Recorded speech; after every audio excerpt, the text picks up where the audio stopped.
For July the 17th, 2026, we talk about the Homestar Runner DLC for Walkabout Mini Golf, EverQuest Legends, Nodebuster, and much more. Welcome to level 591.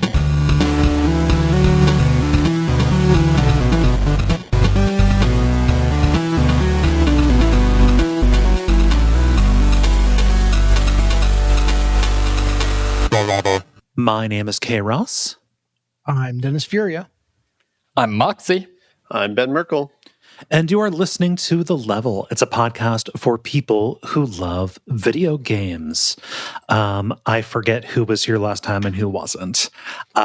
Moxie, were you here? I think so, yeah. Okay.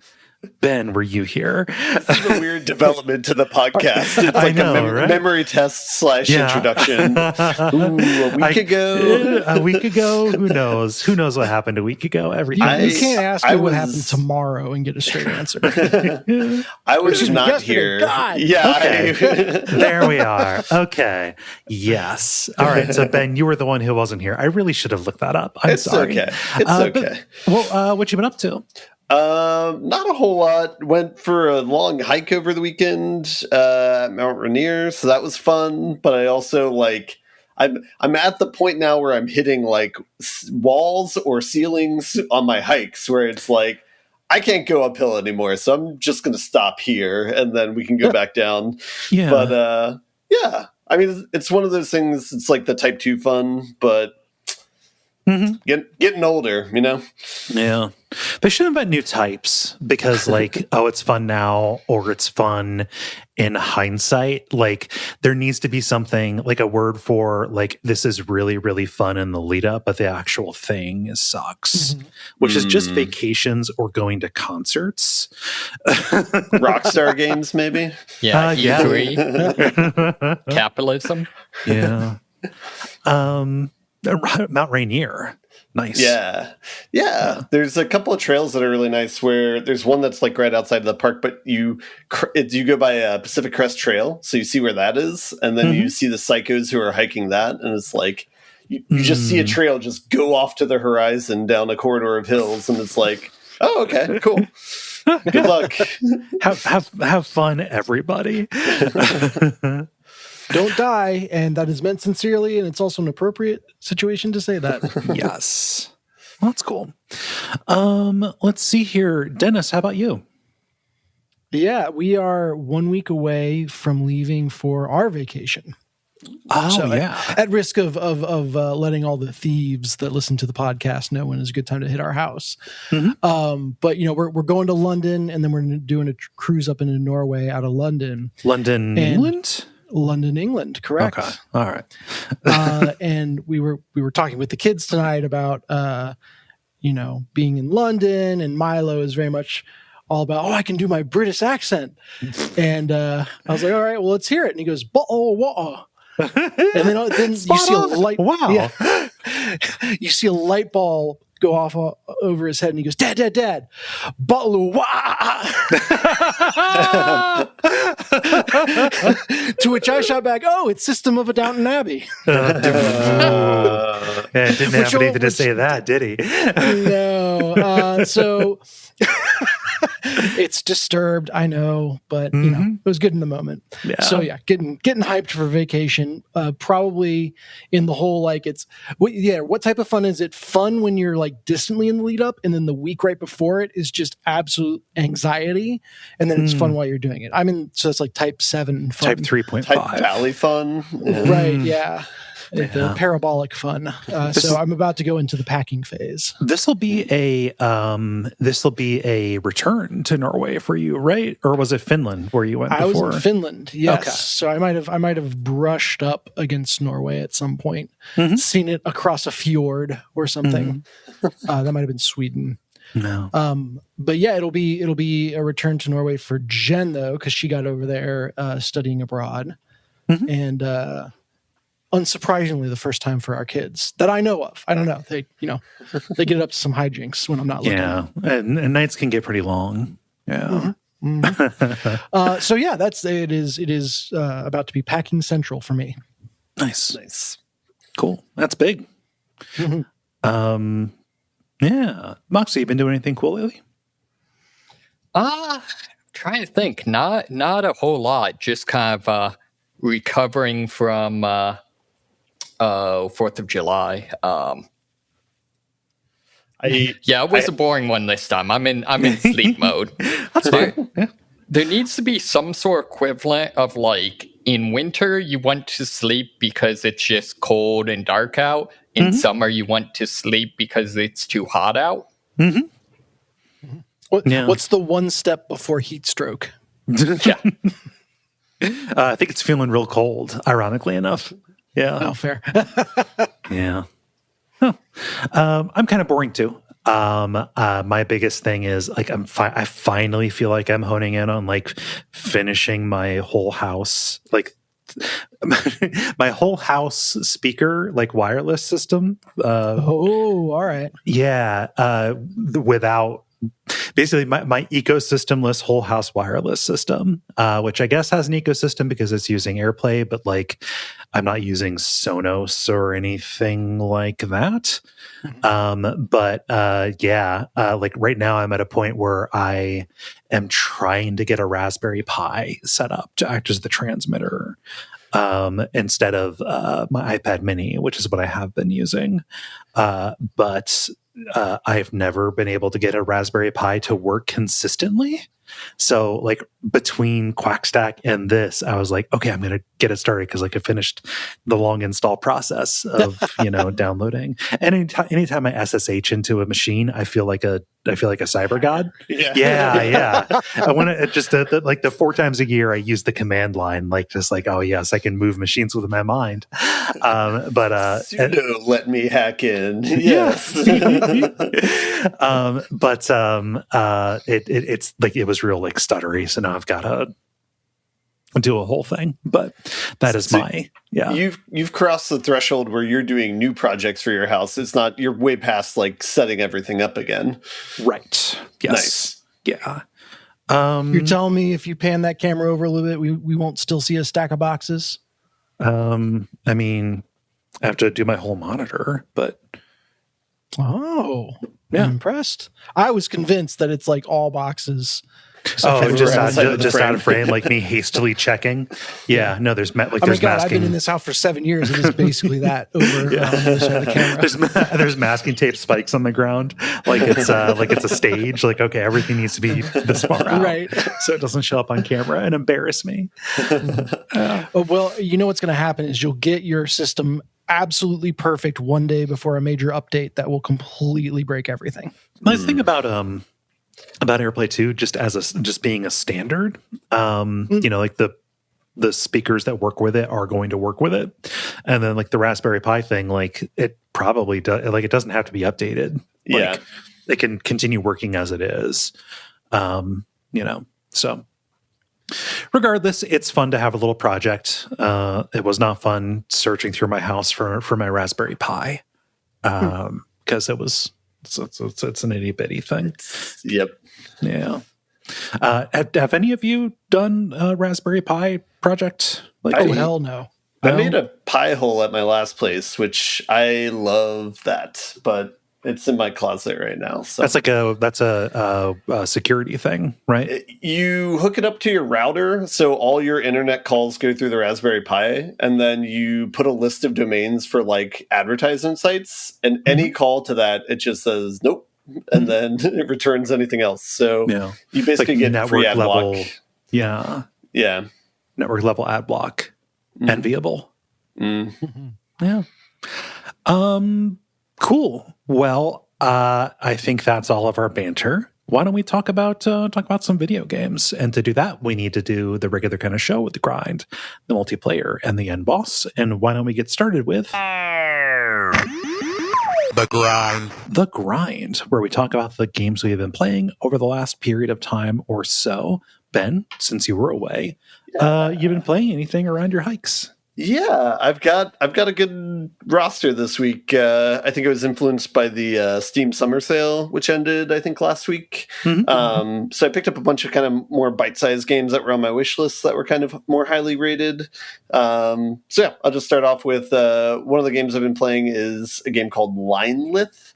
It is the first game by the person who did Patrick's Parablocks, which was like a puzzle game that's like a recursive like Sokoban type game that's good. It's Sokoban where you can go inside of the boxes that you're pushing to solve like little like recursive puzzles inside. Yeah. Patrick Parablocks, great game. Highly recommend it. This is their first game, so they made it in Godot engine.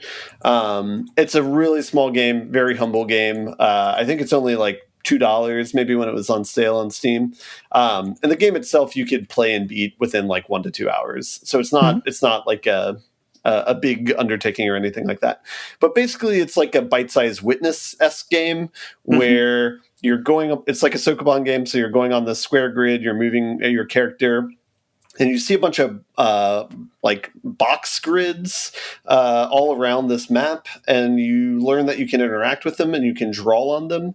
And the basic puzzle of the game is for a given box, there should be one ingress and one egress, and you can do it in either order, but you draw a line from one of those to the other, and then that completes that box. And then you go around the map solving these, and there's 132 puzzles in the game. And so as you go throughout the map, the boxes kind of change colors based on the rule of like how you solve the puzzle. And so each thing kind of iterates on that basic concept. So I'll give you one example where there's one set of boxes that are all look like the character that you're moving around with. And with that one, you can move your character up against the box and you can use that as a point of the solution. So you can use yourself as like trying to solve the puzzle that way.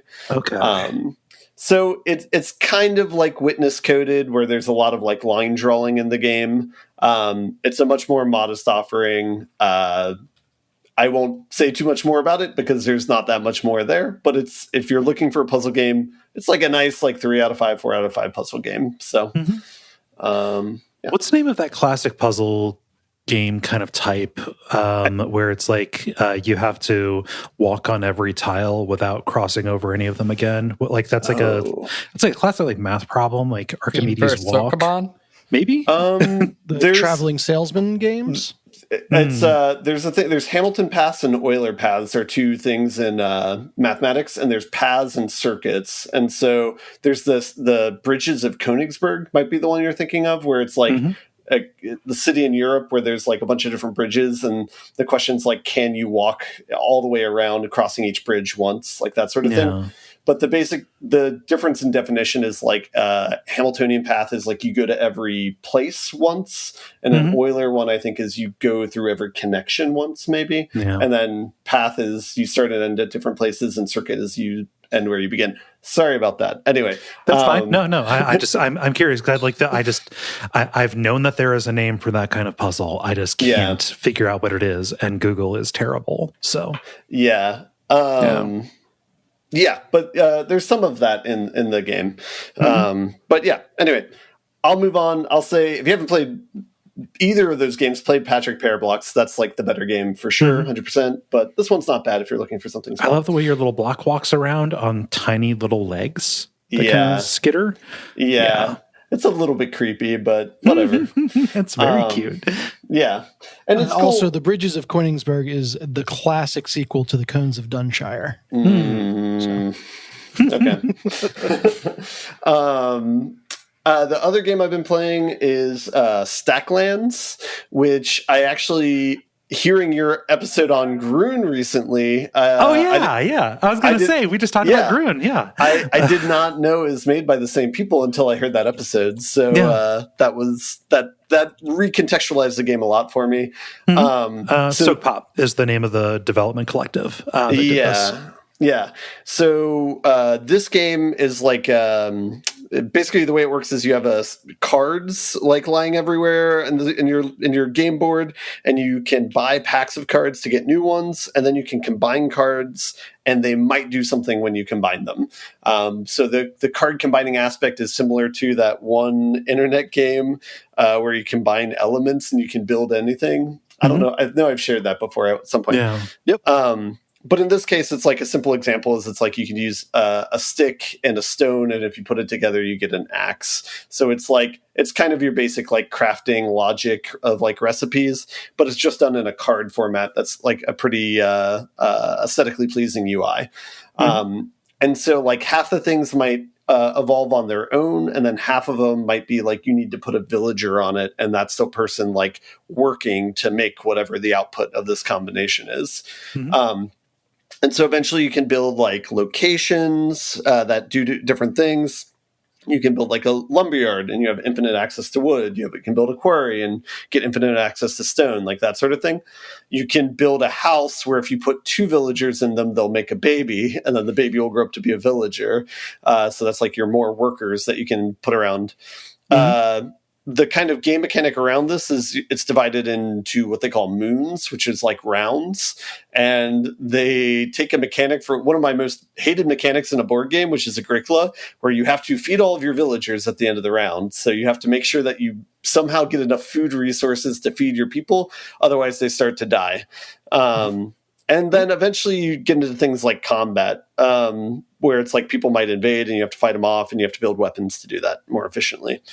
But cool concept for a game. When I heard your podcast and it talked about how they run a Patreon and they basically put out a game every month, made a lot more sense with like how this game functions, because it's a cool concept for a game, but then maybe after an hour or two of play, you're just like, I don't know what I'm doing anymore. Like, I don't know what my like goal is. Like, they have like a checklist of goals, but then it's like, you know, you complete them one by one and stuff, but eventually you're just like, I'm just chasing checklists. I don't know what I'm doing like long term.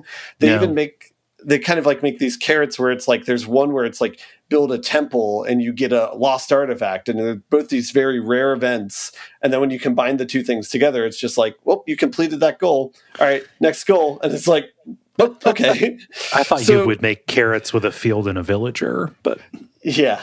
So it's a little bit underbaked design-wise, where there's not really an end game there, and so it didn't really stick the landing with that. It seems like it's a good idea, and it's like a good foundation for a game, but like as it stands, it could probably use like maybe another iteration. There's a whole nother mechanic to the game that they don't really even advertise, even in the tutorial part, where it's like you can build a rowboat. And then if you get in it, it takes you to a completely different map with completely different resources and a different economy. What? I'm guessing it's like a DLC they added later or something. But it's like so far removed from what you're doing in the main map, and it's like, okay, that's fine, and that's a completely different economy. That's cool, but what am I doing here? Like, what's the main objective? And it's like, to find novel interactions with intuition and that's fair, but if that's what you're looking for, like that one internet game does like a way better job of it, you know? And so it's like, so it's like, it kind of sucks because it's like, there's really good bones in this game, but it doesn't really stick the landing for me. But I still want them to make more things. So whatever. I don't know. I'll keep trying more games if they keep making them. So they at least make very aesthetically pleasing games, if nothing else. So Grune's good. I liked Grune quite a bit. Yeah. That's the running theme of these games is don't play this game I'm talking about, but play this other game that is why I'm playing this game. Yeah. I don't know. I'm not a fan of that name, though. Grune? Yeah. It means green in German, but I don't know what it means in Danish. See, that's your first problem was using a German word. Grune, Danish definition. Let's see here. Norwegian word. I don't know. Anyway. All right, and I have one last game to talk about, and this will be another one where it's like go play this other game instead, but it's a game called Nodebuster. It is an incremental game. When I got it, I was hoping it would be something like SNKRX, It looks more like Geometry Wars from the skin of things, but kind of what you're doing, instead of like buying individual nodes like you are in SNKRX, you are just upgrading this mechanic where you have a square that will kill anything or attack anything that's inside of it. So the main mechanic is just moving it around to attack things as they come in. And so you ping pong between doing that and earning resources by whatever you kill with a shop screen that just upgrades whatever your abilities are, like permanently.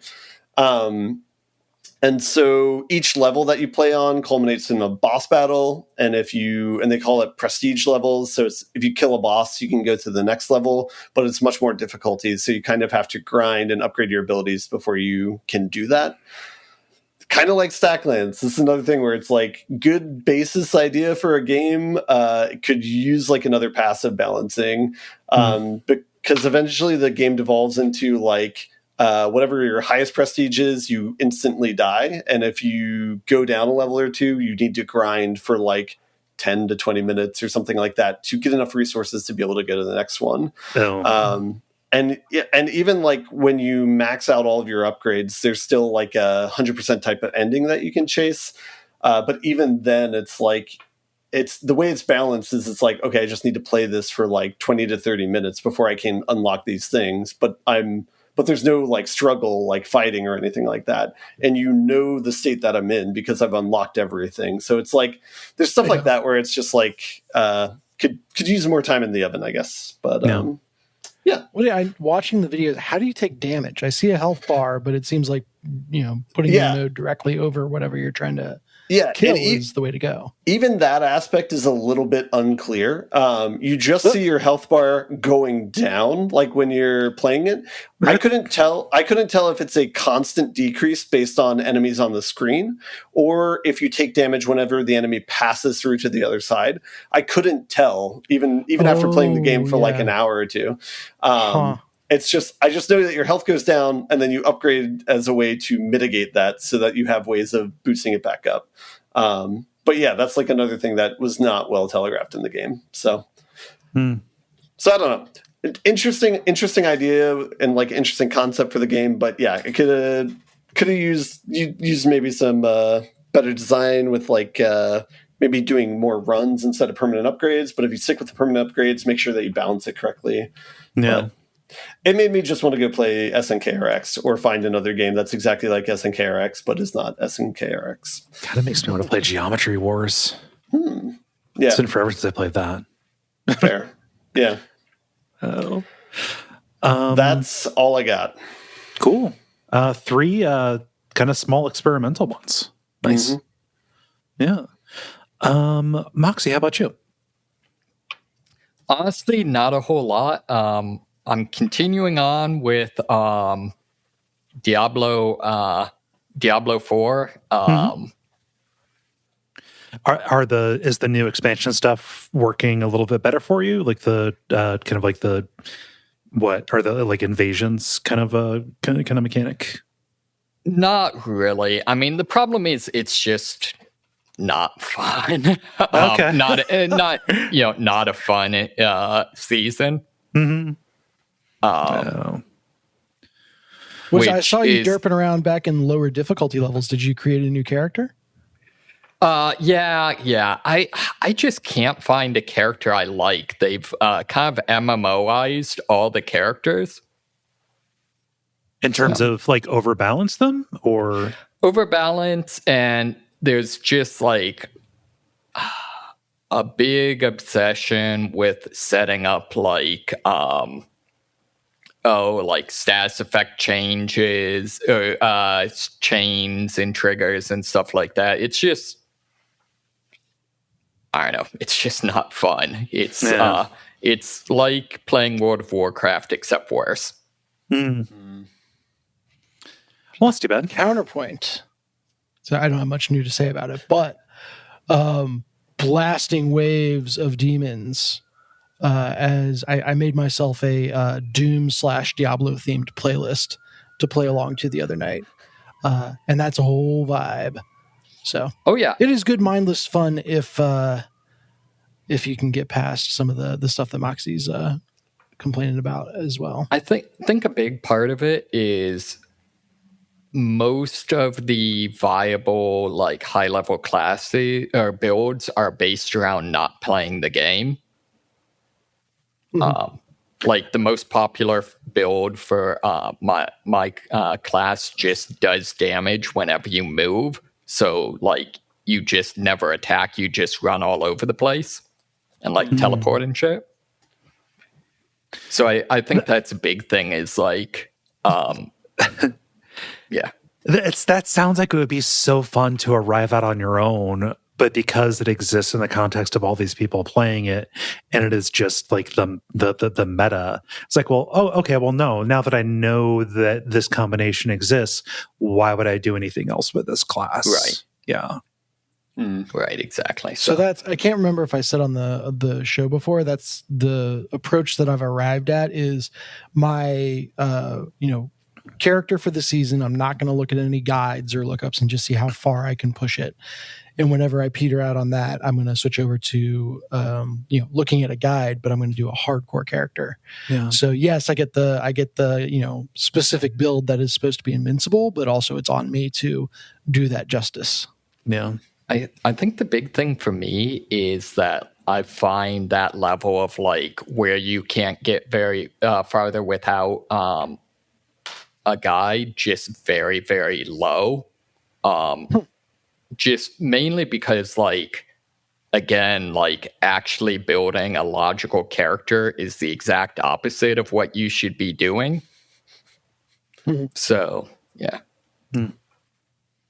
But yeah, I know it's also like they desperately the game's to a very significant degree based upon getting certain unique loot items, and they desperately need a way to like target those unique items, because there's things where it's just like whether or not this one item drops determines whether you can have a viable build or not. No. Yeah, that feels bad. In my mind, I was comparing this to like Elden Ring or whatever, because it's like it's a lot of like, what build should I go after and stuff. But at least there, it's like you still have a game to play once you have the build that's like fun, and then it's very deterministic where you can reliably seek out those types of builds. So, no. Well, and Moxie, have you finished the latest expansion yet? No. Okay. That's my other big complaint is they lock a huge amount of the game behind the expansions. But can you not just select the game state to be at the end of both expansions when you create a new character? Nope. I don't know if you can do that. Okay, yeah. The other problem you might be having is you're trying to push end game without having beaten the expansions, which there's a lot of end game relevant stuff. So, for example, getting the right unique to drop, there are a couple different tools. Not for just straight up creating the exact unique you want, but in terms of being able to make it a lot easier to get it, I will say, in the end game of the latest expansion. Yeah, I feel like that's on them though. Like, it's their job to, if something's going to be, to me, if something's going to be like an end game requirement, you need to put it in the base game. Like, but no. I don't know. Video games are a dead medium. Yeah, I'll go. I have two things. Well, 2.5 things. Boy, I really tried to make Resident Evil 4 VR work on stream, and for some reason, I'm going to have to record out of it because there's something about I think it is having the chat window up in the sky, like basically having anything that is like quest, like multitasking on makes it so that it is not guaranteed when you draw a weapon that it is going to fire. And okay. So like I would be surrounded by Ganados and Resident Evil 4 Classic, and just like, okay, well, I'm going to pull my shotgun, rack it and do all the fun immersive VR stuff, and then fire. Nope, shit. Okay, well, I'm going to try to draw it. I just tried to draw it several times, and then and it was just so fucking frustrating. It was no fun at all. So that's the worst. That's too bad. Yeah, and I didn't have that problem with it before. The game's already stressful enough being surrounded by zombies, then be like surrounded by chat windows and like yeah. They should have gone with Trespasser UI. Yeah. I mean, I'm sure that's a mod. Yeah. There are any number of off-color jokes I could make about that, yeah. But other VR stuff, my favorite VR game of all time, Walkabout Mini Golf, got a very interesting course pack put out for it.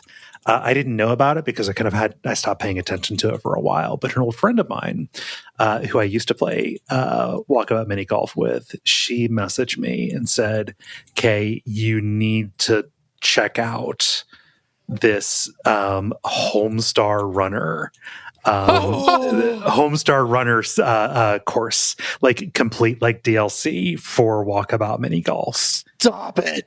Yeah. So I was like, yeah, no, we got to do that. And so, it came out a little bit ago, like a couple of weeks ago, but like we just finally got a chance to play it. We haven't completed everything because I think there are three total things.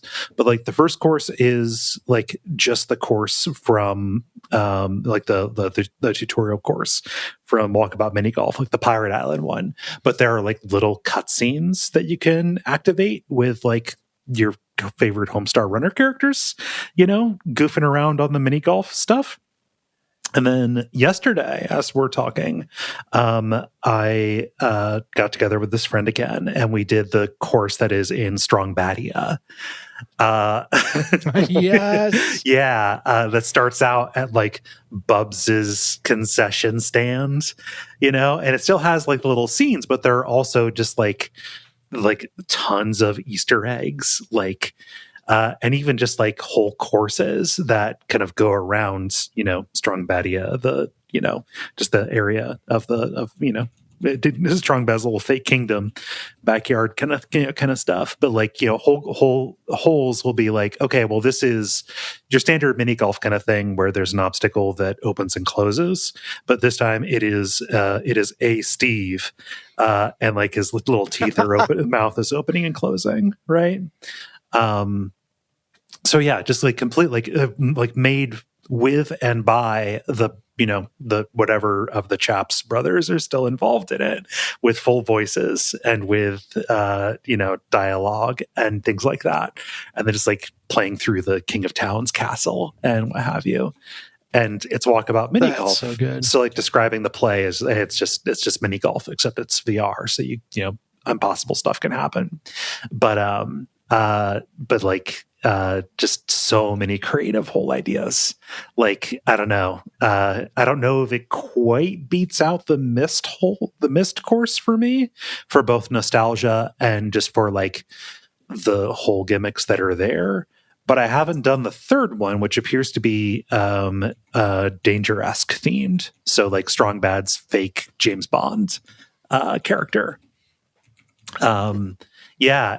It's real fun and a real little blast from the past to play it. In addition to Walkabout Mini Golf just being fucking amazing, like the best use case for VR, in my opinion.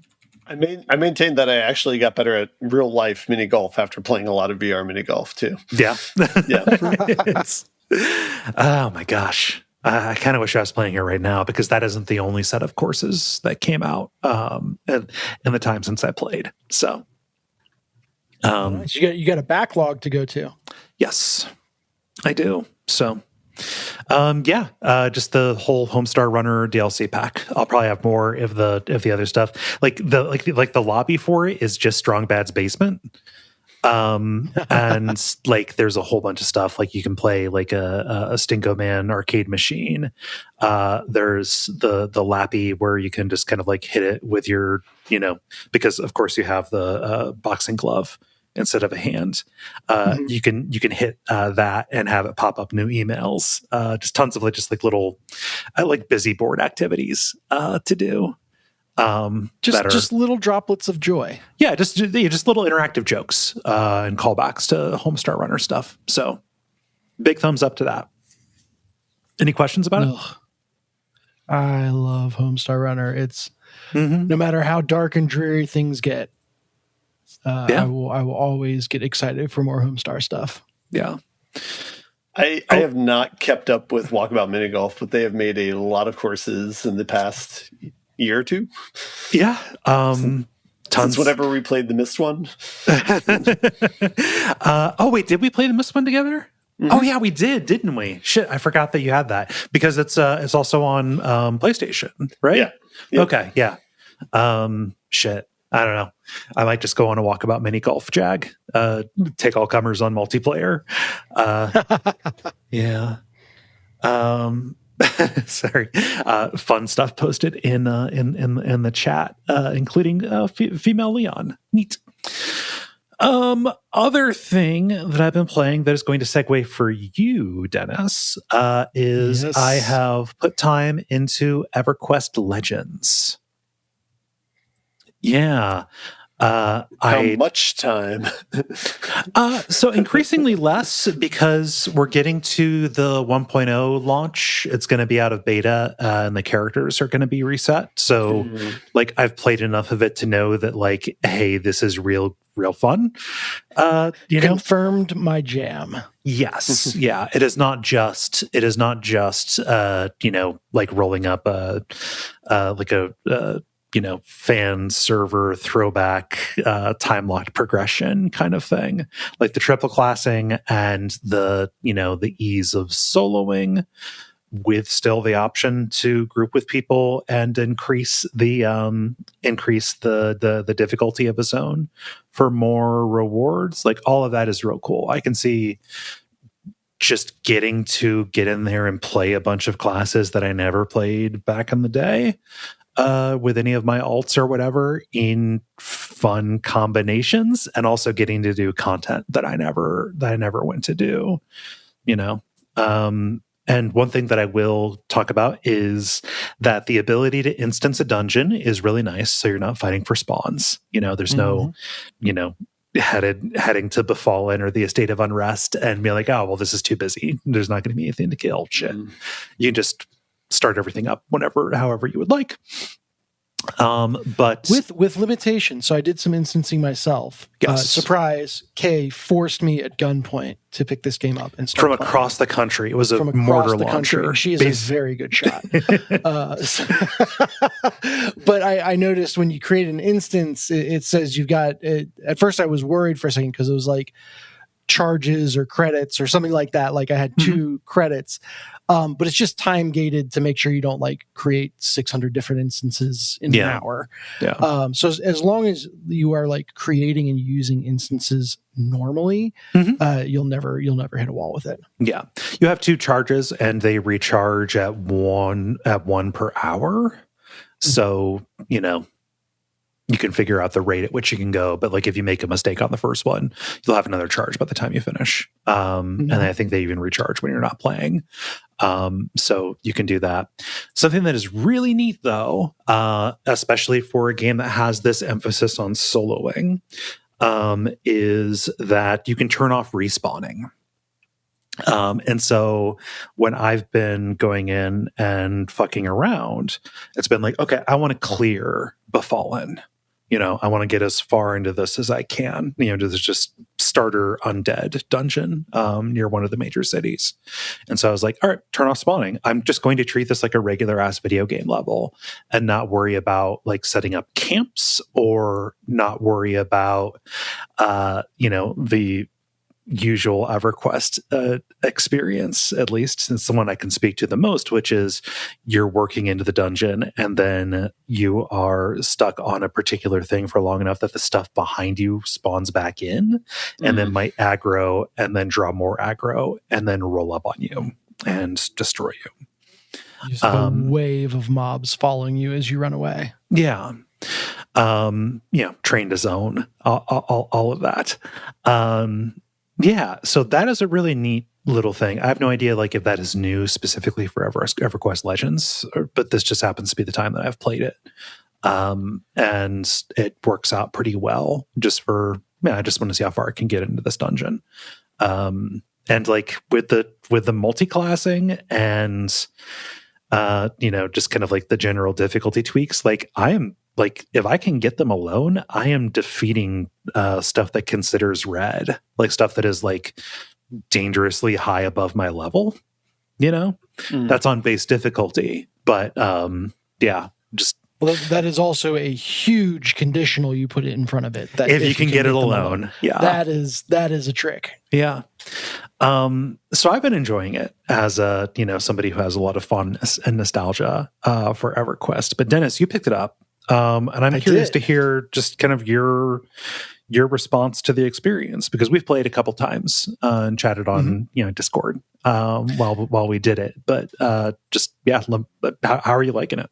Yeah, so I would say also that, so I the first, half hour in the game I soloed just because I was getting set up. And then for a couple hours over a couple sessions, you and I played together. Yeah. And I think that just because you, from the original EverQuest, kind of knew the lay of the land, knew some make sure you've got this window up, that sort of thing. Was essential in me having as good an experience as I did. Yeah. Just knowing what the hell an AA was. That sort of thing. If not for you, I'd have 60 AA points or whatever sitting in my inventory. Just no idea I could be making myself stronger. And then, guiding me to the right dungeon and all that stuff. I'm in Befallen as well. So first off, just, the joy of having someone who knows their way around at least a little bit was on full display. Yeah. But I mentioned last week that I'm jonesing for another numbers go up simulator, and by God, we found it. Yeah. So I rolled up an enchanter / druid. So just run around shouting fireball. And nice. Also, have some stuns and some slows and some support stuff, and that by and large has gotten me through.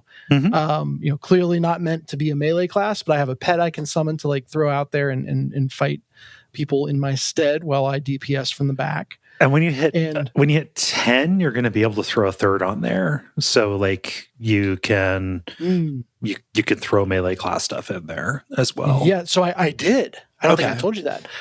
So I hit the third level. I hit level 10 and added Shadow Knight as my third class at your recommendation, Kaye. Yeah. And makes all the sense in the world. It has some, 1 melee fighting stuff, and then 2 just some good complementary spells and abilities. It'll get a better pet than the Enchanter has. As well, the walking. Right now I have some animated armor, which is literally a sword and a shield held by an invisible person, and you can very much tell the way it moves around the map. Yeah, it was so jank and so lovable the way that works.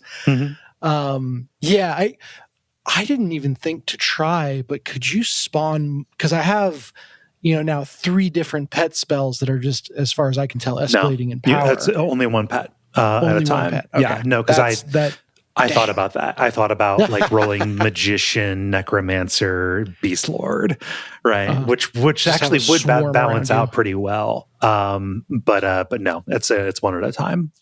Well, and you posted about this, there is no meta yet.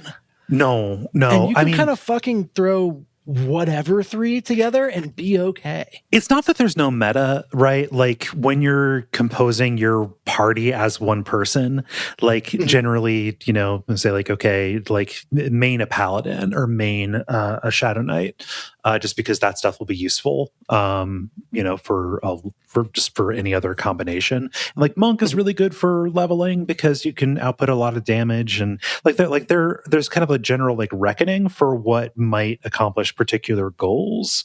You know, like a build without a cleric probably won't be able to like solo a raid boss at difficulty 4, right? Yeah. But like as far as combinations go, like there's nothing that is not viable just because of the base difficulty level being as low as it is. If you just want to go and see content, as difficult as you crank difficulty up, because it gives you access to that throttle, you know, then that kind of changes a little bit. But you can also change your loadout. The only thing that's fixed after level 11 is your class and your deity. Yeah. Have you messed around with changing difficulty levels at all? Yeah. Okay. How big of a jump is it from one to another? Up until I think it is D3. So it goes D0 through D4. It's either 2 or 3 where enemies start to multi-class as well, and they get secondary abilities. Yeah. Okay. Yeah. There was a real sweet spot when I was leveling, probably like level 8 or so ish, like in that range, where like as an enchanter, I had to be careful about who I was pulling, and it was worth me using all my debuff spells instead of just damaging. Yeah. Like, you know, getting my pet in front, using the debuffs, and then going over to damage was worth the time, at least in Befallen, right? Yeah. Whereas now, as you know, I'm up to I think 13 or something like that, and I can just raffle stomp through with my fireball. Well, that just you're out leveling Befallen, you know, around 13. Like you can probably do the second floor. I know. Well, it feels like a bit of a tightrope where like the first floor, I can kind of raffle stomp. Second floor feels pretty good. If I go down again, you get into stuff in the 20s, and then then it's game over. So like I wonder if I could use those difficulty tiers to like keep myself in that zone, because it's very fun to play when you like your debuffs matter. Yeah, you can keep yourself, you know, at the stage where just like, okay, you know, the eventually level is just level. And stuff won't give you experience even if the difficulty level is, you know, higher. It doesn't change the enemies. But like you can keep by picking your instances well, you can keep yourself on that fine edge where you've got to kind of engage with your classes as they exist. Yeah. So that's been a good experience so far, and I'll be excited to find the next dungeon. I need my respected guide to tell me where to go next. I will say one point where I was a little disappointed was the first time I died, and I have heard probably Kaye and Moxie tell tale of having to run back to your body so many times. I was like, oh, this is it. I've got to do the thing. And I just pushed a button to come back. And I was like, oh. Oh, I mean, yeah. That's objectively better, but no. I feel like that almost undermined, like that, at least for me, that's the core experience of the game. It's one of these things like walking uphill to school both ways.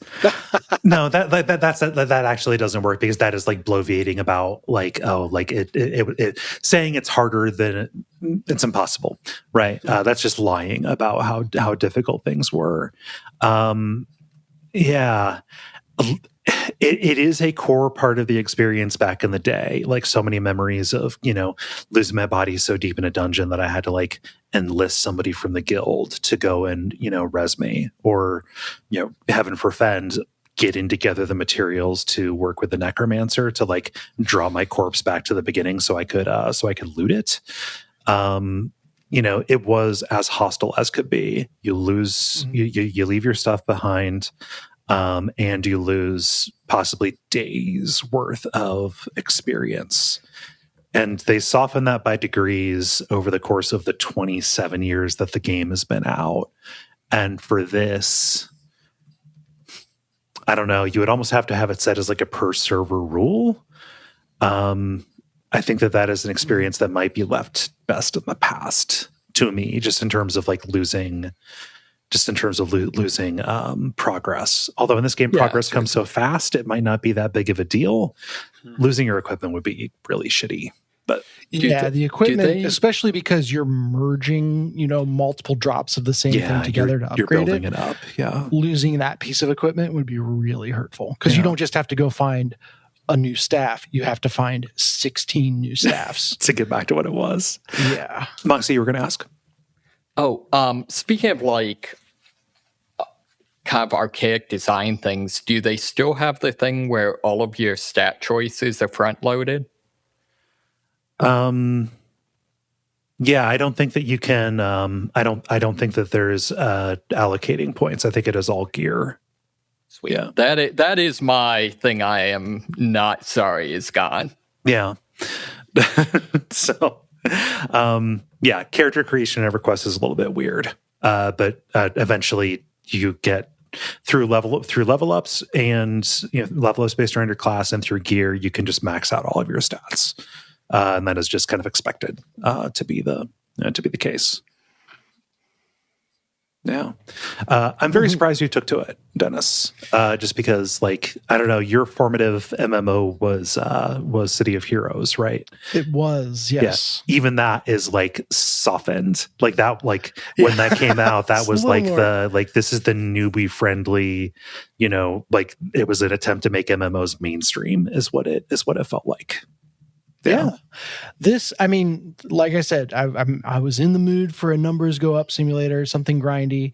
Yeah. It's an ideal podcast game, especially if you're soloing. Yeah. I will admit to getting way more nerdy pleasure out of saying, all right, Skeleton Mez, let's go. Than I should have. Like, feels so damn cool. Yeah. Push his glasses up on nose. I was just like, I don't know, that, that is a fun experience, and I don't think I've ever like rolled deep with a guild or anything. Yeah.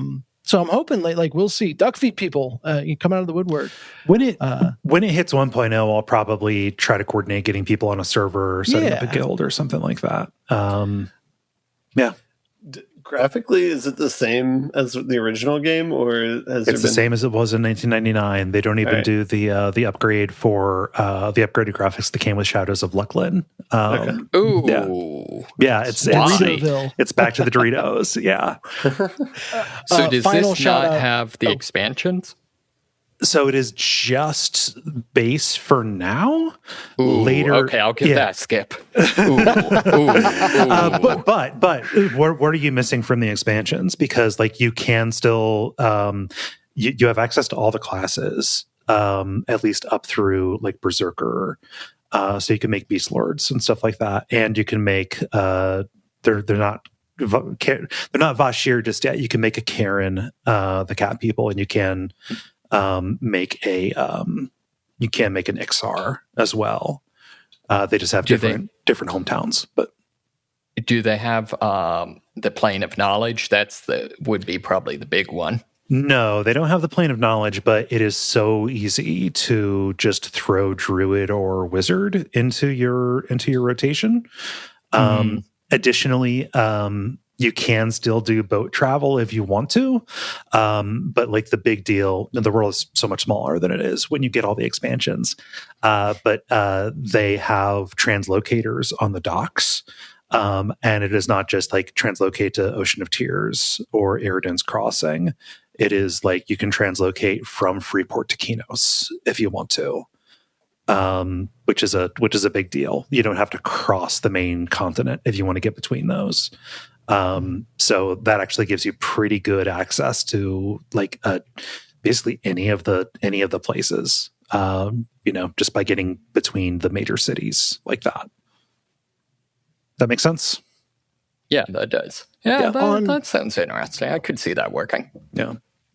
on the content side of things, I noticed today as we recorded, they put out a patch that had notes that seemed pretty significant, talking about the lair of Split Paw getting a significant update and new content. Is that just stuff that was like added to the game, or stuff that was not in the launch of Legends that got added, or they're doing new content?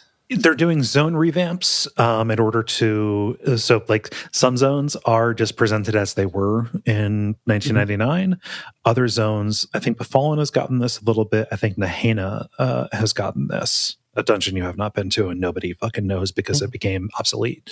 But they're going back and kind of doing like a little bit of like redesign on some of the dungeons specifically in order to make them more appropriate for EverQuest Legends play.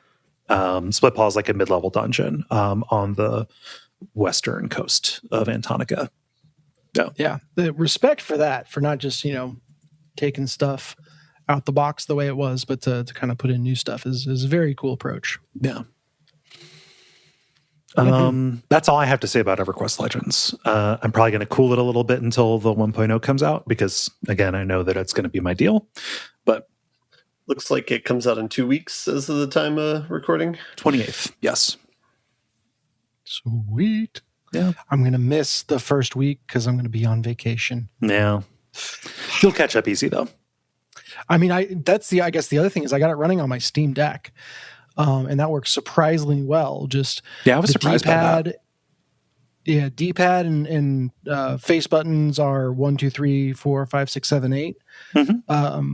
Mouse on the trackpad, WASD for the left stick, tab bound to one of the shoulder buttons. It just, it works really well. Yeah. So, I mean, there's not even an installer for it. So like getting it to work, I guess there's like a Linux version that they just shipped alongside it.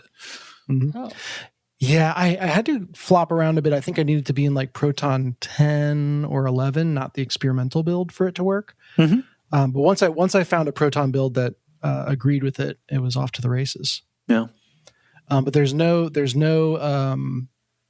controller support natively or built into Steam. So I had to build it and then launch it through Steam just so that you can bring up the keyboard, virtual keyboard and type stuff in. Yeah. So, but it runs great and works surprisingly well. So who knows? Maybe I will see you there on launch day. I mean, I would encourage you to enjoy being on a different continent with your family, but they've got to sleep sometime, and I don't really do that. So okay, cool. Yeah. The world's least creepy instance of you have to sleep sometime. I'm not going to call it wholesome, but no, I wouldn't go that far. Yeah. Well, very cool. Did you have anything other than EverQuest Legends? Nope. That was going to be an alley-oop off to you. Excellent. I found a game, or had a game recommended to me by a friend that I think, Kaye, you have played before, but it's definitely got its hooks in me, called Darkwood. It is a top-down horror game. Yeah, survival game. This is one of my maybe all-time favorite horror games. Is that right? Okay. So that's it was pitched to me as in a similar way by this friend, and so far, like I kind of went in skeptical, like survival horror is less my jam than it is for other people on the show. The top down low res graphics, I was just like, I don't need another indie, pawing at cool ideas that doesn't quite get there. Mm-hmm. But man, is this game effective at just cultivating unease in everything you do. So, you are a person in living in the woods, or maybe it wasn't always the woods, but the woods have been encroaching. The trees keep on growing further. Like there's something like The Happening-esque going on, maybe, or maybe the roots are just a psychological representation. It's very, very unclear on that front. And you basically have a bit of a safe home base that, something happens at night that will drive you crazy unless you can fumigate your house properly. And so during the day, you're out scavenging for supplies. to then bring back to the house and make sure that it is boarded up and properly fumigated overnight.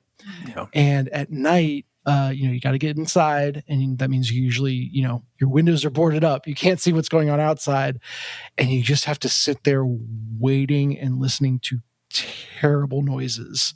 And hoping your generator holds out. And each night so far, so I think I'm 4 nights in, something like that, 3 nights in. Each night has been a different kind of terrible. Mm-hmm. And also 4 nights in, plus a prologue before that, I still don't have a weapon.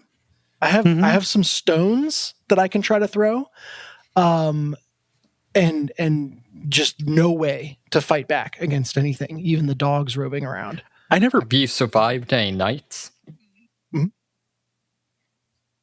Go ahead, Kaye. No. I was Moxie asked the question. Have you survived any nights?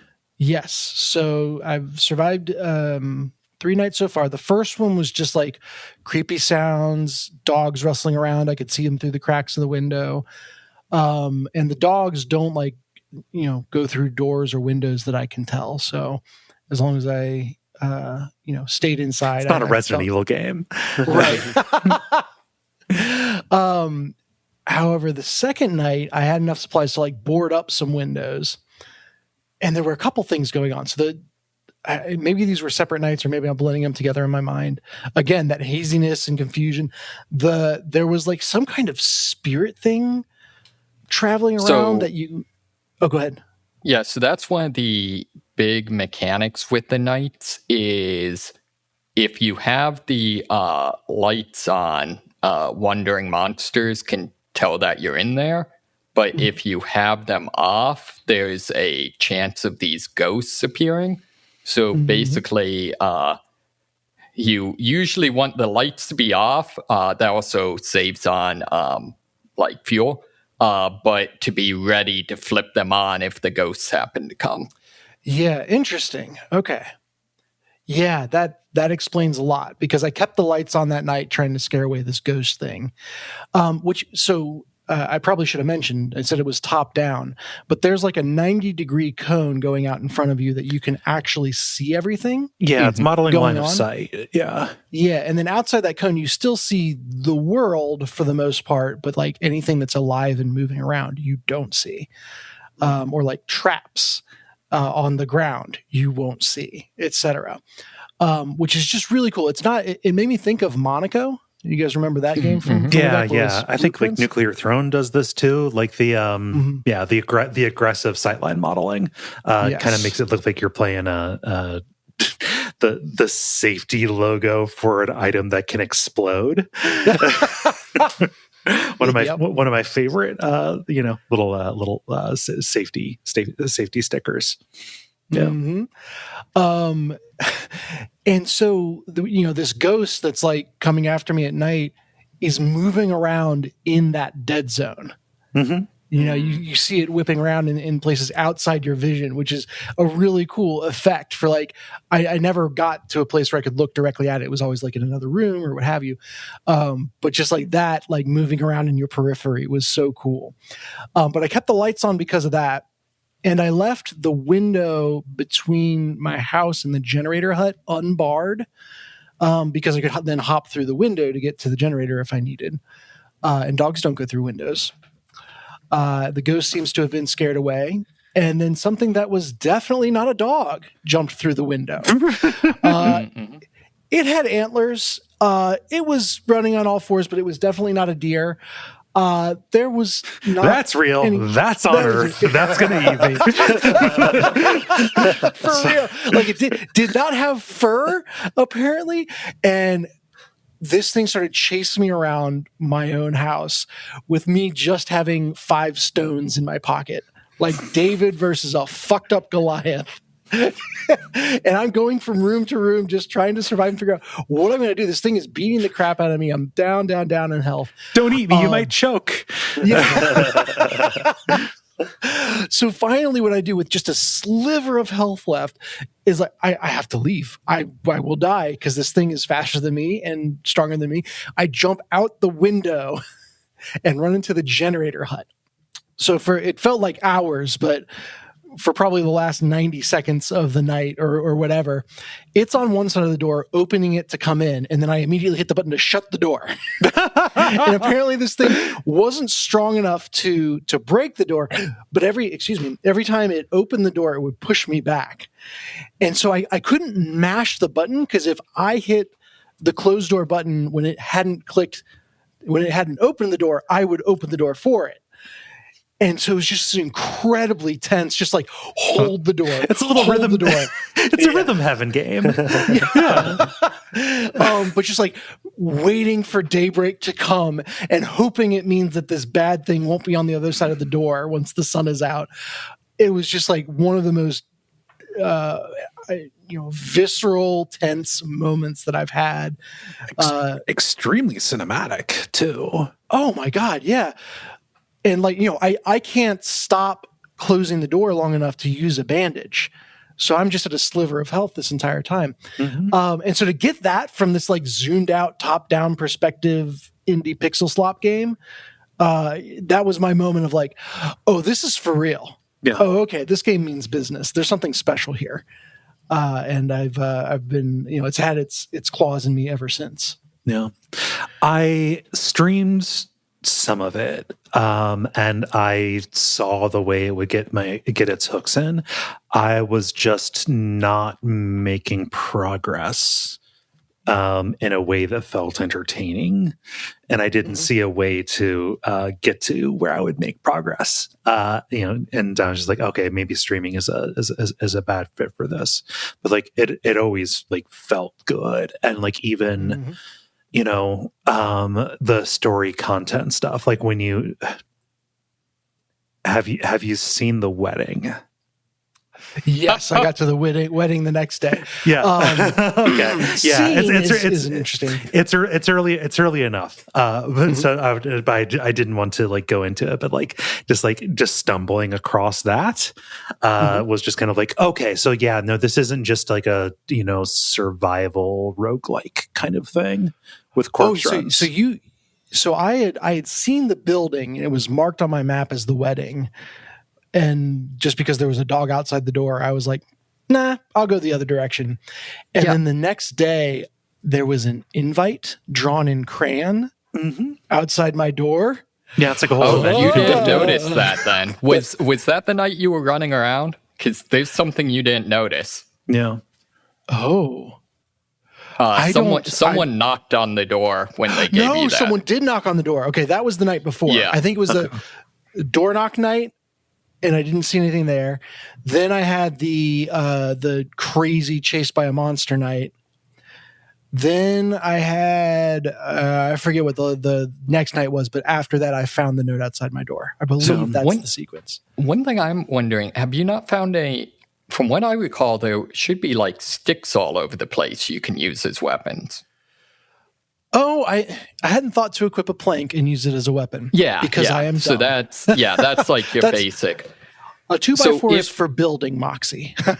I know that might be confusing, but there's a couple of things that, in my opinion, like really are key to kind of being able to make progress. One is just like surviving the night and then buying things from the fox is very, very important to progression. The fox or the trader? The trader is a fox, right? No. The trader, who's like your vendor, just shows up one morning standing over you and is wearing a thick mask and does not speak, but writes in charcoal on his gloved hand and then shows you. Okay, now I'm thinking there should be someone that visits every morning you survive. Yeah, that's the trader. And then the fox is in a camp to the south, just chilling and being vague posty and sneery at you and says, come find me in another zone. Oh, okay. Yeah. And then, so like trading with the stuff you get for surviving is huge. And then the other thing is at some point, it's important to learn how to pour out and light gasoline. Oh shit! Yep, that makes sense. For self-immolation or mold, actually. Yeah. Interesting. Yeah. And then the other thing, and this is a little cheap, is particularly at the first house, once you get used to the combat, like the optimal strategy is just run around outside the house and hit anything you see with a board. Yeah, I could see that. Oh, that's so the third night, there's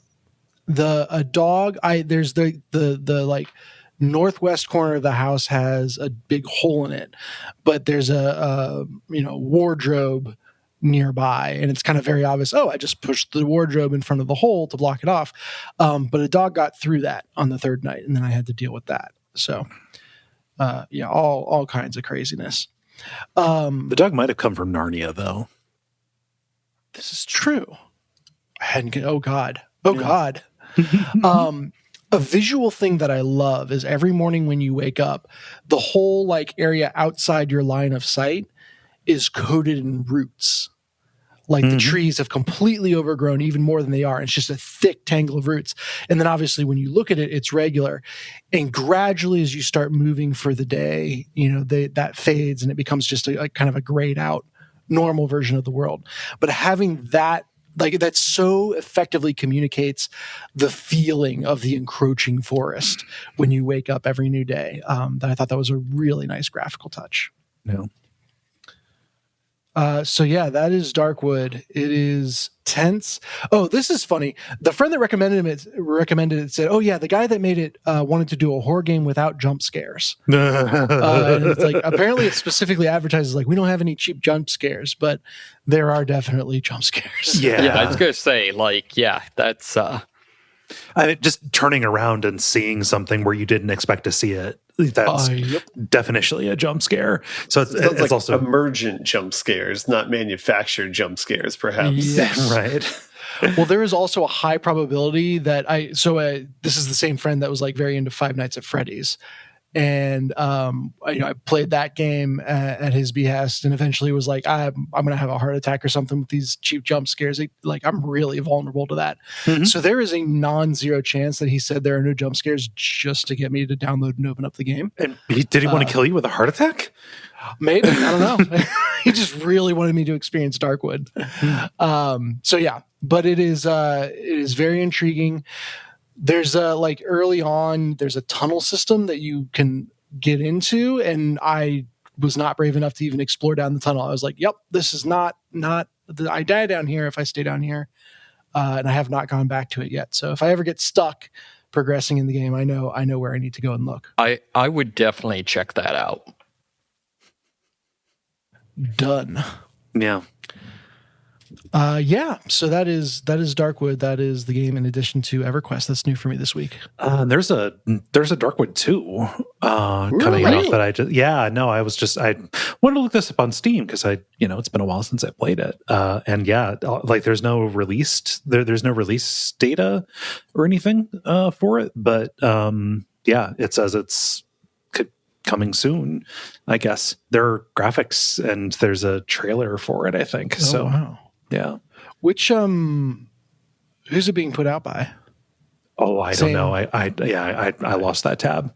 I clicked on the developer, and the only other game that they have is Soccer Kids Alpha on Steam, at least. Yeah, go figure. That's much more recent. The developer. That's weird. The developer on 2 is listed as Ice Pick Lodge, which is the Pathologic people. Yeah. Maybe they bought the IP or something. Maybe could see that. Yeah. Yeah. No, no clue. But very, very surprising and captivating game. Nice. Man, makes me want to go back to it. I won't, but I kind of want to. It's also super cheap on sale right now. Yeah, it was $3. That also got me to take the plunge. So it was $3. It's like 80% off. Mm-hmm. Cool. That's everybody, I think. Mm-hmm. Multiplayer. Now it is time for the multiplayer, where we ask you a question and you answer it. Let's see here. Dennis, what is the question that you asked the nice people? And we're going high concept this week. So you get to commission a concept album based on a video game of your choice. What game do you pick, and what band, or at least what genre, do you choose to put it with? Yeah. And I'll get us started here with Callum, who says, all I'm going to do is ask Frank Klepacki and the Tiberian Sons to do another lot of Command and Conquer music. Is the Command and Conquer is that lyrical music? I don't know enough about the Command and Conquer music. I need to go back and listen to it, but I'm sure it's memory that's like deep within here that's going to be exercised as soon as it starts playing. Yeah. Moxie, what does Double Cake say? Double Cake says, shortly after that Cave Story lyrical walkthrough was released, I wondered which other games deserved the treatment. Environmental Station Alpha could use a walkthrough concept album, but I would opt for Astral Country over hip-hop, so maybe Honey Harper could do the job. I literally, the only word in that I recognize is Cave Story. Yeah, that's the Astral Country. These genres are getting out of control. Mm-hmm. Yeah. I kind of understand what they mean by it, though. A little bit, I guess. Is that like dream pop but country? I have no idea. Huh. Let's see. Ben, what does Red Baron say? Red Baron says, a God of War reboot centric metal album performed by Amon Amarth. Okay. That's I don't know who that meant is. for metal right there. Yeah, it is with the Norse stuff. Yeah, absolutely. You just have to. I'm sure that Red Baron is not going to get us. Is going to suggest a white supremacist here, but that's what you have to worry about with the Norse stuff. Yeah. Every now and again. Yeah. Oh yeah. Let's see. Dennis, what does Miko say? Miko says British Sea Power already did the Disco Elysium soundtrack, so I'm good. Of course, they could also do the traditional songs inspired by a soundtrack sequel. Mm-hmm. And then Miko realizes, there's already at least 2 on their next post-disco album. Just another 8 or so, and they'll have an unusual interpretation of, quote, their disco album. Yeah. God, Sea Power is good. That's a good band. It's also like a good enough game also just naturally inspires music. So you probably have a couple starters lying around for a lot of these. Yeah. RJ Sebastian says Gregorian should do Doom 2016. The album would be Chants from Hell. That would be cool. I like it. What is Gregorian, Moxie? Gregorian chant. Oh, okay. I assume that's what they mean anyways. Yeah. That's a band. Oh, is it? Okay. But it is Gregorian chant. German band headed. They do Gregorian chants versions of like modern pop and rock songs, I believe. Oh, that's fun. Maybe. I feel like this multiplayer is showing us that we don't know music.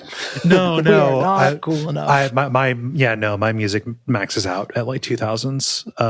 Indie rock, preferably from Canada. But hey, Newport's Canada. But, true. No, that's everywhere. Can't go into a record shop without seeing that. And then Moxie, what does Lunar Hades say? Luna Hades says, please give me a Bloodborne concept album by Victor Jones. I'll title it Better Dead. I don't know who Victor Jones is. I can't plus any of these.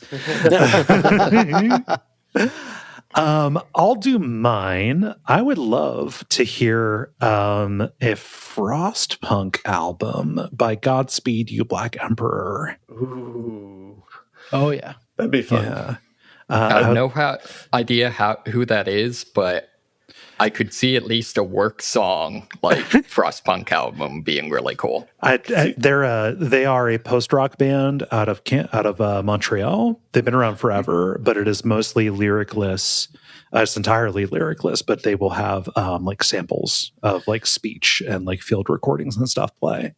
So it's like, post-rock. So it's kind of just noisy in general. They're really good. But I think that it would fit the industrial, kind of setting and the political themes. They could match the overlap. Desolation as well, I bet. Yeah. That might be a little bit too much of a straight putt. I was also thinking like a Shearwater Subnautica album or something like that. But all right, yeah. It's got water in the name. Even. Yeah, it does. It works on so many levels. They do this. They have a lot of. They have like this whole 3-album kind of like run that they call the Island Arc. A lot of like I don't know, inspired by like ocean kind of things. Moxie, how about you? So I'm not a huge music person, but I think I'd probably go with Bloodborne. Mm-hmm. And I actually posted a video of at least one take on it. But yeah, I'd probably do something with Bloodborne, but I'm not a big music person, so I'm not sure what the actual details would be. Yeah. The video posted is Mikolash, host of the nightclub. Mm-hmm. I have not watched it. Let's see. How about you, Ben? I would want a myhouse.wad soundtrack where it starts off like the 2016 Doom with like very aggressive and loud or whatever, but then slowly morphs into like a Backrooms-esque, like empty, devoid electronic type soundtrack. Mm-hmm. Have a nice pairing there. What is myhouse.wad? Just don't look up anything about it and go play it. Yeah, it is a custom Doom map that is ostensibly somebody recreating their friend's house in Doom, but there's more to it than that. Nice. Yeah. And then Dennis, how about you? Yeah, so I feel like the game deserving of a concept album is Deep Rock Galactic. Okay. That could definitely support it. I think I have trouble pinning down what genre to put it in, because the obvious one is like, have you seen the dwarf metal bands and stuff like that, where it's a lot of metal and it's a lot of themes about digging, etc. I think what's popping up here is Windrose. Yeah. It is very great band. It's very, very power metal. Yeah, power metal style with dwarf themes. I don't know what else you can say about it. But that's a little front door. I feel like probably a country soundtrack of some kind would fit surprisingly well with the Deep Rock Galactic universe. Mm-hmm. That or just some hard rock, classic rock would do pretty well. Yeah. Nice. Good question. I'm sorry that I didn't have anything to add to a lot of those. I just, I have my circle of bands and that's about it. Yeah. I don't apologize. Don't try to force your music tastes on me. Okay. Well, it takes all kinds. Thank you. Thank you, everybody, for your responses. And thank you, Dennis, for posting. If you would like to participate in these in the future, you can follow us on Blue Sky, the levelpodcast.bsky.social, and watch for them to go up on Monday afternoons. The End Boss. Now it is time for the End Boss, where we talk about things that are happening in the world of video games around us. Dennis, I think Ben, you have the most topical one right now. What's happening with that Assassin's Creed remake? This is like a 4-for-1. Assassin's Creed Resynced came out. Black Flag Resynced came out last week. So a lot of things have transpired with it in the last week. So first, the good news, I guess, is that it hit a record for the number of most concurrent players on Steam. So it is a popular game. It is seen as a success. They might be the start of them going down a Resident Evil-esque approach of just remaking a bunch of their old games that are popular. Cynical, but okay. Yeah, we'll see. And then here's the set of all the bad news since then. Layoffs. They immediately started laying off people in the Ubisoft's Spain branch, despite the game being a success. And I think they were the people that were responsible for some of the underwater sections of the game that a lot of people liked. Mm-hmm. So that sucks. On top of that, there's also feedback with the game where it launched as a full-price game, but then people were criticizing it because it also had $85 worth of DLC that you could get on day one, which are all cosmetic items, things that are in addition to like whatever the core game is that came out or that they're like reskinned, but still kind of like a little bit, I guess, bad form, I guess, to have that on day one. And then the other thing is that you play what you play on to play like Ubisoft games went down for a bit over the past week, and so even people who had the game in offline mode were not able to play the game because they're required to check in. Yeah, and so that that led to a bunch of negative Steam reviews and posts on Reddit of people being upset about it. But well, yeah. If you couldn't play the brand new game that you bought with $85 worth of DLC, you'd probably be upset. Yeah, and so it kind of ties into the whole like digital-only media where it's like, hey, maybe this is a bad idea, both for consumers and also for consumers. So, yeah. Mm-hmm. Yeah. Man, it's like, it's so funny because like, I remember like initially one of the first big like AAA games that got, a lot of controversy for having that kind of check-in kind of thing was an Assassin's Creed game. I think it was like one of the lesser entries. Like it wasn't Assassin's Creed 2 or 3, but it was like Assassin's Creed Rogue or something like that. That was just people just got upset saying like, hey, if you require this to always be here, people aren't going to be able to play it. And to see that just still bearing out and to see the cosmetic DLC or just the DLC on day one still being a controversy, just real big sense we're just stuck in place. Like we're just it just goes back to the Valve argument where they're like, well, if you make a better service than piracy, people won't pirate games; they'll actually pay for them. It's like, yeah. I don't know. I never played much of Assassin's Creed 4. Has anybody on here played it? Black Flag or the Black Flag. Yeah, I played it. I don't know if I 100%ed it, but I played a good amount of it. It's well regarded. I just bounced off of 3 so hard that I lost interest in the series in general. That's fair. Yeah, 3 was more of a slog. Yeah, but no, this was like a bright spot in the Assassin's Creed franchise, and it seems like, because I think it was like Vietnam Ubisoft branch like worked on it, the original one, I think. But yeah, I think the reason why it was a success is it went outside of like the typical Assassin's Creed game, and they actually did like new stuff with it. I don't know. Okay. Other Ubisoft stuff. Dennis, there's going to be a Far Cry television series. So it would seem. No. So we're jumping mediums here. I don't think it's new news that a Far Cry TV show is coming. Just because you can reasonably assume any major franchise has a show in the works. That seems to be the thing now. But of interest, the Far Cry TV show has cast Steve Buscemi to play ? Steve Buscemi would really fit as one of the weirdos that you meet in a Far Cry game. Yes. So I have a recommendation from Far Cry 3. Despite not having played it, I've seen enough content that Dr. Alec Earnhardt, Dr. E, I think Buscemi would be a good fit for that. That was what immediately popped to mind. Yeah, I have a recommendation. Is that the guy who finds you like right at the start? No, that's Voss. No, I mean the guy who like finds you and tattoos you and stuff. Oh, maybe. Again, haven't played the game for real. Yeah. I have a recommendation that they cast him as the main character of the game. Yeah, that would be pretty fun. I mean, that would be very fun. I just need Steve Buscemi. Yeah. But the entire series is first person, so you never actually see him. Yeah, it's just his voice.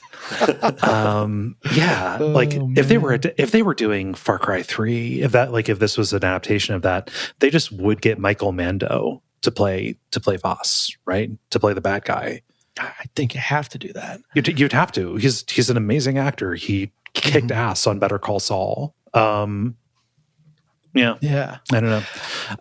The other note from this story is that it's an anthology series, which I think is an amazing approach to Far Cry. Pretty good idea, especially because Far Cry goes some weird places. Even if you cut out like the blood dragon and stuff, like Far Cry does some weird stuff. Mm-hmm. I don't know if we know any of the other cast, but like this is a pretty comedy heavy crew that we have in this cast announcement, because not just Steve Buscemi, who's really funny, does dramatic stuff, but is funny and dramatic stuff. You have Rob McElhenney, I guess goes by Rob Mack now. I'm unclear. I was confused by that. Just Mac from It's Always Sunny on this, and then Lizzie Kaplan, who be attracted to women and try not to have a crush on Lizzie Kaplan. Challenge impossible. Oh my gosh, her in Party Down. Did she do Fleabag? Is that who? No, I don't think so. Who's the actress that does Fleabag? Phoebe Waller-Bridges, I think. Yeah. Okay, yeah. Lizzie Kaplan is the romantic interest in Party Down. Okay. Yeah. I don't know. Interesting characters to cast in this. I'm curious, or interesting actors to cast in. I'm curious. But I don't know. I'd like to know more.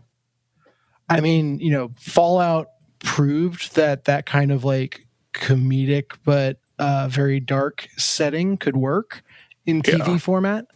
And I think the anthology format gives you even more permission to go to those wild places. So, yeah. Moxie, like as the person who has the most history with Far Cry on here, like, is there anything in particular that you're like that you would like hope to see kind of represented?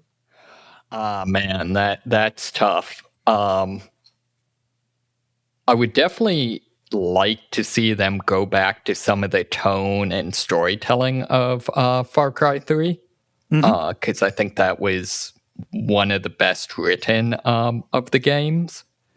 Although with it being an anthology, it could also be a lot of fun to see them do something with New Eden, because that's a fun one. Yeah. The other thing I could see is Far Cry 4 has a great premise, but it's an awful game. So maybe this would be a chance to like actually do something good. To do the Tibet setting? Or I'm sorry, I mean 5. The one set in America. Yeah, the Montana one. Yeah. Okay. Yeah. I hadn't even considered before Kaye said it that they could go full Blood Dragon. Yeah. And that like you've got permission, it's an anthology, let's just fucking go there for an episode. That would be wild, and I would be so happy. Yeah. I think the biggest thing if I was like king of this project, I would decree is if anyone involved in any part of this at any point says something about it's not political, that person is immediately shot execution style. Yeah. Don't fall into the same trap that Ubisoft did. Yeah. Because like particularly that's one of the things that killed off 5 is just their overtly political game being non-political. Yeah. I have a story, but it is very brief. It is just a thing exists. I didn't want to do another fucking layoff story because that is really depressing. But there is a new Lego set upcoming, kind of in the vein of the Pac-Man arcade Lego set, which I don't think you can get anymore. It is Lego Donkey Kong. Not like Donkey Kong Country, but like a Lego version of the original Donkey Kong cabinet, like Jumpman. Yeah. Okay. Yeah, take a look at it. It looks really cool. I think it's gonna be like $200. is what it's going to be, and it is going to function, at least insofar as you'll be able to manipulate some parts of it in order to make the mechanism go. That's the cool thing about the Pac-Man one. I got a chance to see it. Like, you literally like crank a wheel, and then the ghosts and Pac-Man all kind of like move around on little belts. So cool. Yeah. I'm not going to buy this because $200 is above my threshold for a goofy little Lego thing. If I didn't draw the line somewhere, I would get that whole D&D set, which looks really cool. Or the upcoming. Did you all see the Lego Cathedral of Sagrada Familia For Hollow Knight? Or no? What? You know that cathedral in Spain that took literally 600 years to build? Just do a search for Sagrada Familia. They Lego are putting out, I think, an $800 set to build the Sagrada Familia. It's in Spain. Wow. Yeah, looks real cool. I'm not going to spend $800 on it. Don't have room for it in my house. Looks very pointy. Extremely pointy. It would be terrible to Very step pointy. on. Yeah, even more so. Oh no, I stepped on the Sagrada Familia. No. Yeah, so that's just it. This is a cool Lego set that looks neat to me. I like any of the Lego sets that have a mechanism to them. Just, again, theoretically, because all of them are wildly costly. But, yeah. Moxie, you do not have a story, correct? Correct. Okay. How do you all feel about buttoning it up? Let us a button. The credit. Thank you so much for listening to level number 591. We really appreciate you taking the time. If you would like to help us out, you can leave us a rating or review. You can spread the word on social media, or you can support us on Patreon, patreon.com/DuckFeed.tv. Follow us on Twitch, twitch.tv/DuckFeed.tv. Not only do you see my horror streams, which I often talk about on Friday and Saturday nights, but Gary and I have been streaming on Thursdays, doing some modded Dark Souls, and that has been fun. We're doing it from the same place. He's just coming over to my house. We're streaming from the couch. It's fun. And I don't know, I'd like to do more stuff on there as well. So twitch.tv/DuckFeed.tv, if you have not already. Follow it for alerts and such. Is there anybody else who has anything they want to plug? Okay. Well, I've been Kaye. You can find me on Blue Sky at Kaye.zone. I've been Dennis. You can find me on Blue Sky at Furia Games. I'm Moxie. And I've been Ben Merkel. And stick around for some titles.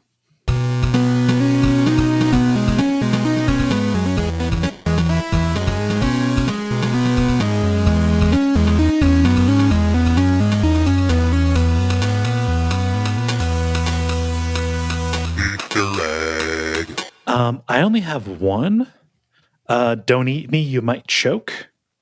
That's pretty good. Who else has some? I have one as well. Okay. Which is confirmed, my jam. Okay. Ben, what do you have? I have one. I have Rhythm Heaven game. What? I don't know if I heard it correctly. It was like where the shutting the door and opening it, and so it became a rhythm game.